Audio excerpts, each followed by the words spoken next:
everybody. Welcome to another episode of Keeping Karlsson Short Shifts. I am your host, Louis Ezekiel. Joining me this evening here on a Thursday, a very busy Thursday, is Elon Dubrovsky. Elon, how you doing, bud? What's up, Louis? Really excited to talk to you. I've been jumping back and forth between you and Ben doing the Short Shifts Gambit, and we've got a big one tonight. We can't do any small talk because we have too many games to talk about, and we got to fit it all in a half an hour, so I'm ready to go, man. All right, well, let's start with the biggest news of the day, and that is that just under the wire, Ottawa managed to get Brady Tkachuk signed at 7 years at $8.2 million. Ottawa drafters can breathe a sigh of relief. They're going to have him up there on that top line. He is not going to participate in Thursday's game, but he will be back in the lineup soon. Could be as early as Saturday and Sunday. No news yet here. But we'll certainly keep you posted as we find out. Watch game day lines, all that good stuff, which of course you're doing already.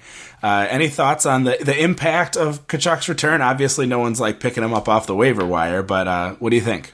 Yeah, well, first of all, I guess anyone who was planning on boycotting the Sens this season can put down the pitchforks because Melnyk actually did pay big money on a long-term contract, and I think he's going to be the heart and soul of the team for a long time, so it's great for the Sens. And as far as fantasy goes, I mean, it's going to be great for Batherson and Norris, who get to play. Nothing wrong with Jimmy Stu, who was playing on the top line today, but I guess, you want to have your best player there. It's going to help the power play. It's going to be good potentially for like a Shane Pinto, who gets Stützle now to fall to the second line, and Pinto, by the way, playing today for the Sens. So the Sens actually don't even need Brady Tkachuk according to what's going on right now. We're recording this on Thursday night, and we're just starting the third period, and Ottawa's up 3-0 against the Leafs. So things are looking pretty good for the Sens, including their goalie. So Matt Murray decided to be sick. I guess that's not a nice way to say it, but he misses so much time, and this season is no different to start it anyways. And Anton Forsberg got the start. As of now, I don't want to jinx anything, but he's made 25 saves and hasn't let in a goal yet. So I don't know. If you're looking for a goalie in a deep league, this Anton Forsberg's having a really good start to the season against the Leafs. Yeah, very nice outing for him. You and Brian and I are playing an underdog game today, and I picked the Leafs goalie, and I'm kind of disappointed with this outcome so far. Not going to do me a whole lot of good. I thought for sure backup goalie, no Brady Tkachuk. It's going to be easy pickings for me. Not looking so hot. Yeah, Vanacek not having a good game, which is fine for me because I believe my cupful opponent, Jeremy, has Vanacek, so I'm happy about that if that is the case. I'm in a bunch of leagues. I think, though, that's the case. So speaking of surprise goalie starts, by the way, how about with Washington yesterday? I mean, with Forsberg playing, whatever, Murray's injured, so it's not that huge of a surprise. But how about the Capitals? Peter Laviolette decided to play Vitek Vanacek, even though Ilya Samsonov is fine. He just decided that Vanacek had a better preseason, and he gave him the season opener versus the Rangers, and apparently this is the correct choice. Vanacek stopped 23 of 24 in the 5-1 win, so he had a great game. The Caps destroyed the Rangers, and I wonder if this is a sign that Samsonov is not the starting goalie that we expected him to be, right? Maybe at best we're looking at a 50-50 thing, or maybe Samsonov's lost the job. Obviously, it's like one game, so it's too early to speculate too much, but at the very least, we should point out 875 save percentage in 3 preseason games for Samsonov. Vanacek was better. I guess that's why Vanacek got the start. A good start now for Vanacek tells me that I would consider dropping Samsonov for another goalie option, depending on who's out there. Maybe even for Vanacek, but also maybe for, some other goalie. Like, I think definitely you should be scouring your wire if you have Ilya Samsonov and see if you have a better option out there. Yeah, I don't want to overreact to just one game, but it should be a little bit of concern, certainly, that the coach saw fit to put him in. And it's not a back-to-back situation like we saw with the Rangers, where they put Georgiev out first so that they could have their home starter with Shesterkin. The Rangers did come out very, very flat, so that may have contributed as well. But certainly, you've got a good team playing in front of you that can dominate opponent the way the Caps did to the Rangers. That's going to make you look really good. So congratulations to Vanacek. And yeah, I would certainly watch that moving forward. That was a very exciting game. Obviously, we had Ovi return kind of at the last second and put on a great performance. 5th overall now, all time in goals scored with 2 goals and 2 assists. Was one of those a shorty? Yeah, assisted by Evgeny Kuznetsov, who we already told you on the show. He's going to be playing with Ovi at even strength on the power play, and now apparently also shorthanded. So Kuz is going to be locked in with Ovi for the foreseeable future while Backstrom is still healing from his back injury, I believe it is. So Kuznetsov 3 assists on the night to go along with Ovi's 4 points. So yeah, I don't know. All I could say is we told you so on the last Keeping Karlsson. I literally said, I listened back to the clip. I said, Kuznetsov is going to have a big season. Book it. 3 points right off the bat. I got to say it, Louis. So I'll also admit things I got wrong. That shorty assist was great, too, because he banked it off the back boards, kind of like the fast-moving Joe Louis Arena boards. They used to do that all the time for the shorty, and it was his first shorthanded goal in 12 years. Wow, Wild. That's amazing. But he's just never out there for that kind of time. You know, he plays so much, he logs so many minutes in other situations. Another really exciting development in that game was Hendrix Lapierre. Are you experienced? Lapierre is not, obviously, as he is up in the NHL here for the first time, but he lined up with Oshie and Sherry. Plus, he got some power play 2 time with Wilson, Eller, Ovi, and Schultz. Now, it's worth pointing out that line really got caved in at even strength. Only 17% Corsi for there, so that is total shot attempts for each team. You know, they were only driving 17% of the play there, so that's not great. I think it's exciting for Lapierre. What do you think? Is this fantasy relevant at all? I'm inclined to lean away from this and just say, you know, exciting to get out there for the first game, but I need to see a lot more before I'm jumping on Hendrix Lapierre. Well, I mean, you left out the best part is that he scored a goal in his first ever game. So that's kind of exciting. But of course, yeah, it's not the most amazing spot for him. And we'll see if he can keep it up. He's not someone I'm jumping on except for in the deepest of leagues. But hey, he's not a nobody, right? He was picked in the first round in 2020. And now he's getting deployment with Oshie, who also had himself a game. It's been one game for the Caps, so we'll have to wait and see. But, you know, Lapierre isn't the only rookie to come in and score a goal in his first game. We've got like a whole list of them ready to go. All right, so also scoring goals among our rookies, we have Bowen Byram, Jacob Peterson for Dallas, Mason McTavish for the Ducks. Very exciting stuff. Yeah, Bowen Byram, obviously like a big name, someone who was picked 4th overall that we've expected to have a huge pedigree, so it shouldn't be surprising that he's getting on the score sheet here in his first game of the season, though he is on Colorado, probably the worst situation for a defenseman just because he's blocked behind so many other amazing players, but maybe right now with Devon Taves out, that's an extra opportunity for Byram, so he's someone that I would consider in leagues if you need D, though obviously he's gonna, you know, have to struggle to get that power play time. He'll get the PP2 every once in a while, but he's not going to beat Makar out for the top power play. But yeah, Byram is interesting. Mason McTavish, a 3rd overall pick. I didn't even know Mason McTavish was going to play this year. I thought that it was just Eklund from this draft that was going to be playing. Then here comes McTavish, scores a goal in his first game for the Ducks. Yeah, really cool. So he lined up with Lundestrom and Silverberg. So kind of a cool spot. Isaac Lundestrom, certainly an interesting person to keep a watch on and someone who's going to be valuable for the Ducks moving forward. Managed a goal and an assist, got 3 minutes on the power play. That's pretty solid. The other rookie goal scorer from Thursday night is Jacob Peterson, who some people were kind of excited about. Another in the long line of people whose name starts with J.A. and ends with Son for Dallas. But he lined up with Joe Pavelski and Rupe Hintz so far. He's got a goal. So pretty cool stuff to see him come in and have some success too. I know a few people were streaming him in, which is great to see.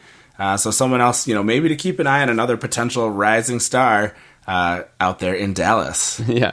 So right now he's obviously subbing in for Jason Robertson on that line while Robertson is injured, but apparently Peterson had a really good camp. I actually grabbed him in my Dynasty League, a super deep league where you shouldn't be able to find anyone who's going to be playing in the top 6 that's minors eligible with an entry-level contract. So I was very happy about that. But yeah, we were talking before also about Mason McTavish. Let's like circle back to that Ducks game, who, by the way, who had this on their bingo card that John Gibson would be the goalie you'd want in this duel between him and Connor Hellebuck. Connor Hellebuck stunk. 4 goals against on 22 shots. Anyone who reached to draft him in the first round were like, oh man, I kind of wish I picked Ovi in that spot at this point. Meanwhile, John Gibson stopped 33 of 34 in the win. Obviously, we're not going to be recommending for anyone to be freaking out about Connor Hellebuck. Maybe the opposite. Maybe now's a good time. If you're in a league with a Hellebuck manager that happens to be the type that freaks out, you could always be like, oh, I'll take the guy off your hands. I'll throw someone over to you. But I got a comparison for you, though. How about if you have Ilya Samsonov, who is, by the way, 93% rostered on Yahoo, and John Gibson is just sitting there in free agency at only 46% rosters. This is a very likely situation. Are you making that swap right now? Dump Samsonov, who might be in a tandem, grab Gibson, who's a sure starter and had a strong start to the season? I'm going to go on the side of no way am I making the swap for Samsonov for Gibson. Listen, Gibson is a very talented goalie. I appreciate everything that he's trying to do out there for Anaheim, but I think it is silly to make so much out of. You're making a big mountain out of this little molehill of the first game of the season. I am not worried enough about Samsonov to think that Gibson, who has been quite bad the last few years, is somebody that I want to make that swap for to lose a goalie off of a good team like the Caps. Sorry. I mean, I guess I don't want to turn this into an Elon Ben episode of Short Shifts, but I do.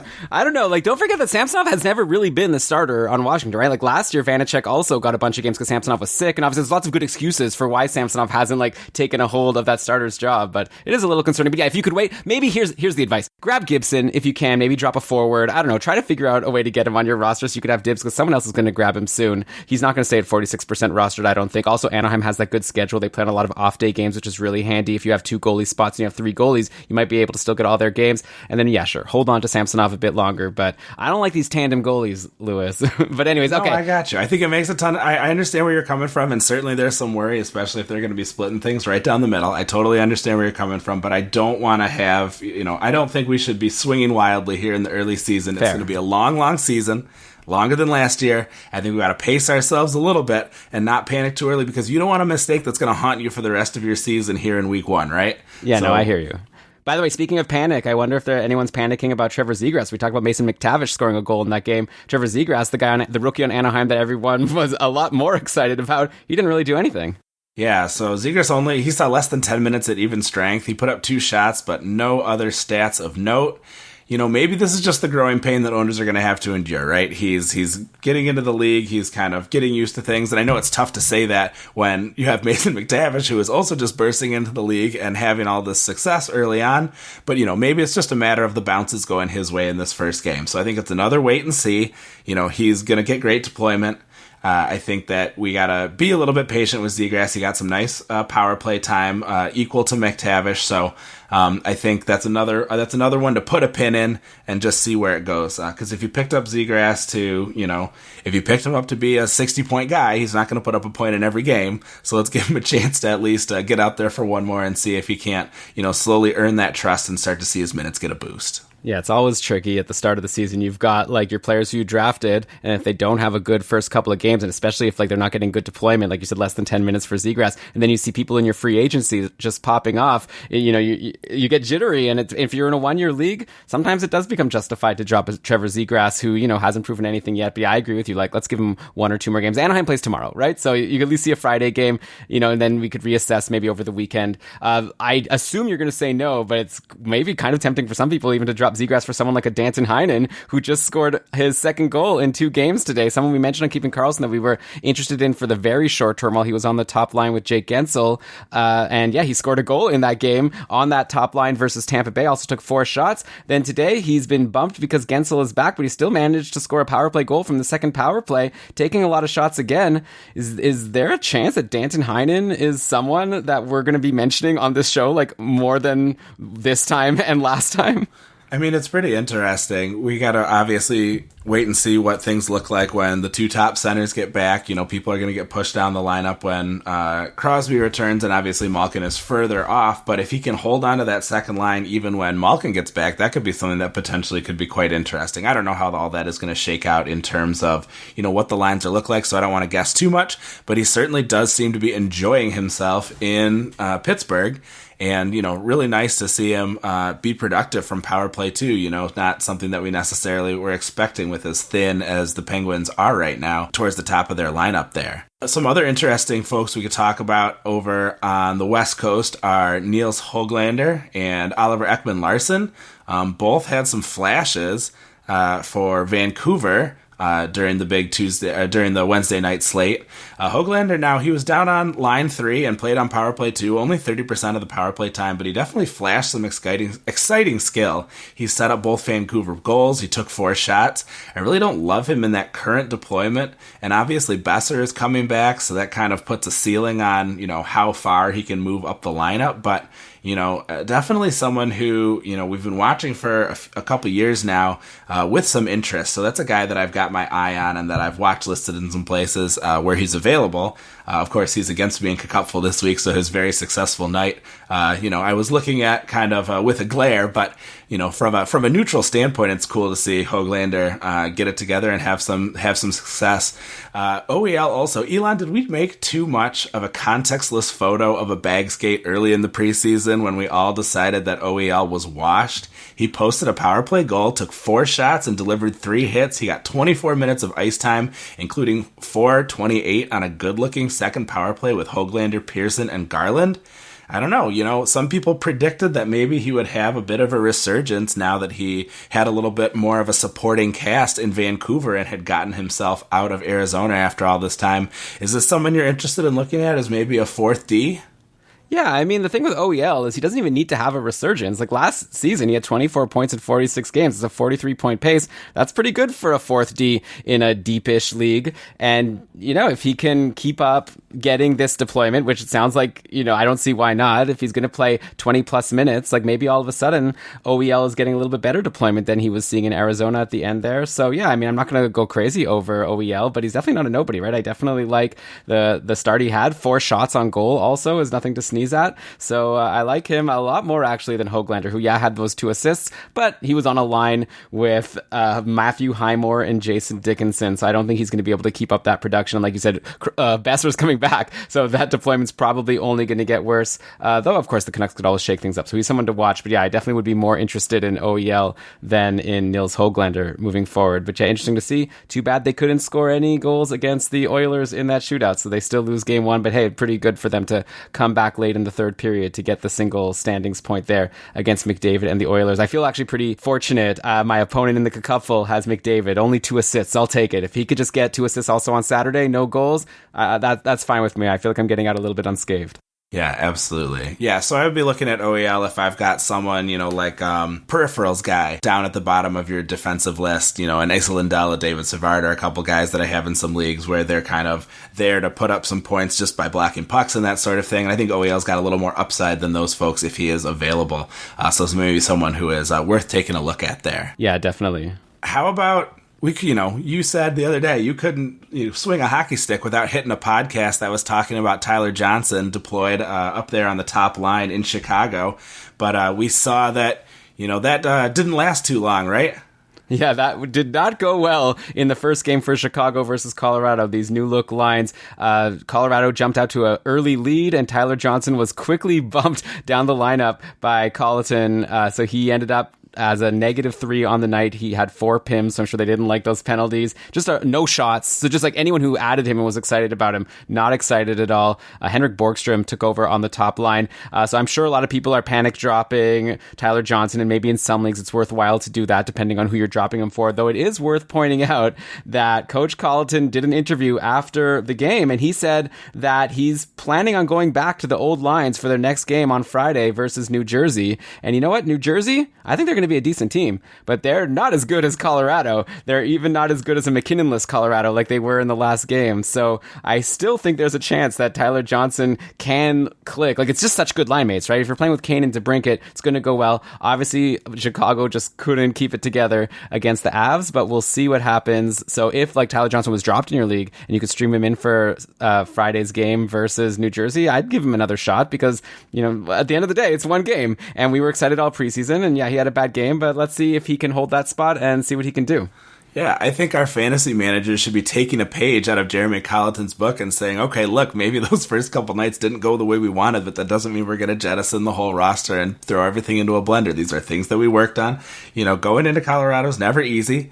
And they had some nice opportunities that Darcy Kemper managed to turn away. So they weren't totally out of that game the way the scoreboard sort of made it look. Kemper had some very nice play there. So, I don't think they should have expected to win that game. And, they didn't, obviously. I don't think they need to completely go back to the drawing board just because of that one rough outing. Another person who is getting some interesting top-line deployment, although not the same power play deployment that Tyler Johnson was supposedly going to get, is Jesperi Kotkaniemi. Seems like they are trying to make the $6 million man make a little bit more sense for the offer sheet that they tendered to him. Hasn't produced anything as of this recording, but definitely something to maybe keep an eye on to see if he keeps up on that top line with Aho and Necas. So just one more player to kind of add to your watch list there and potentially keep an eye on. It would be cool if he could be productive instead of just sort of being this thing that we're sort of making fun of on occasion.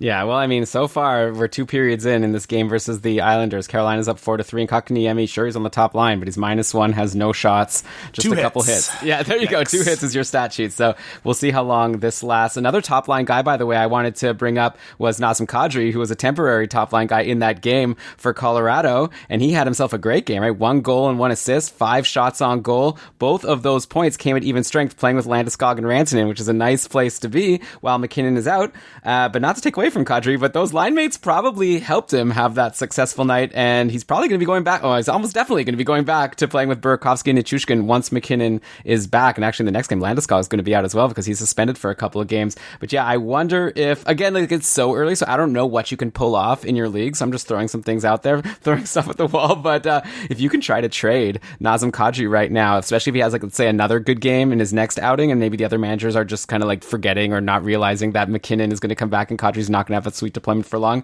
now might be a good sell high time. Like here's I'll just throw a random name because I always like to throw something out. Like Ryan Nugent-Hopkins was pointless in his first game.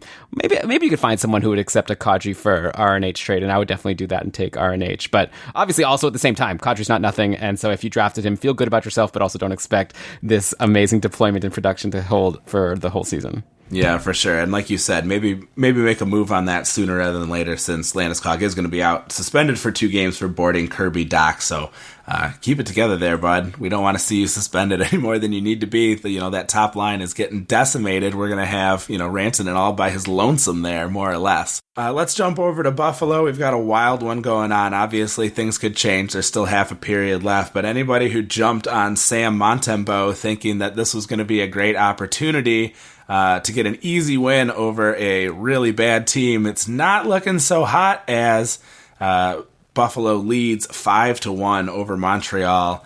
Not a great look, obviously. You wish you had Carey Price there, so maybe this would be Jake Allen making the start. But yeah, a rough outing for Sam Montembeault. Another one that's not looking so good. Although no one should probably be surprised by this, but Columbus has come out firing on all cylinders. And leads a 6-1 over Columbus. So anybody who had Carter Hutton, I won't name names, but I know a certain host who shares a podcast feed with us got convinced to pick him up, and that is looking like a grim choice here tonight.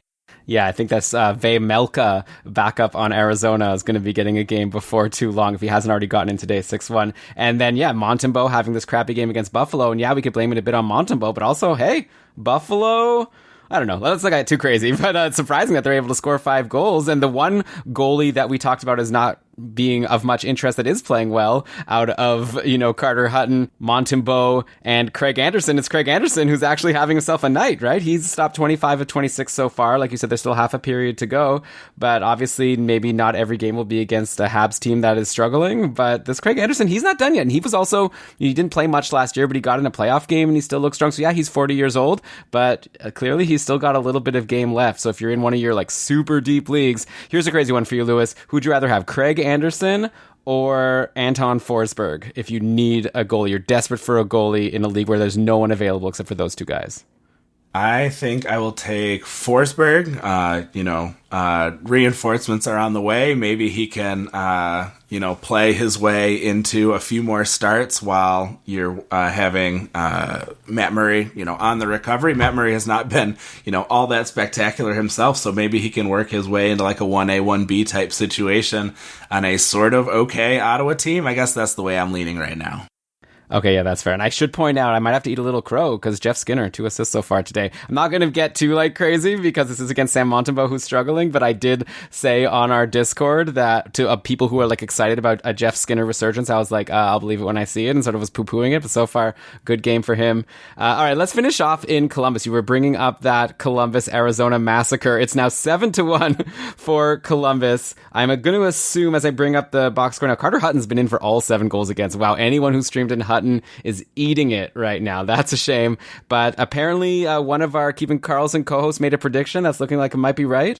Yeah, I want to give some credit to Dave Betton because on Twitter today he said that Elon and I would be talking about a Oliver Bjorkstrand hat trick. It didn't come all the way true quite yet, but he's getting there. He got 2 of those 7 goals, so pretty cool. Nice work there from Bjorkstrand. So, very excited to see him, get back to putting together some quality work. He had kind of a rough outing with a weak supporting cast, and maybe now that things are improved a little bit, if people find their feet, he could have a really nice season for us. Maybe a 65-point season is in the cards for him.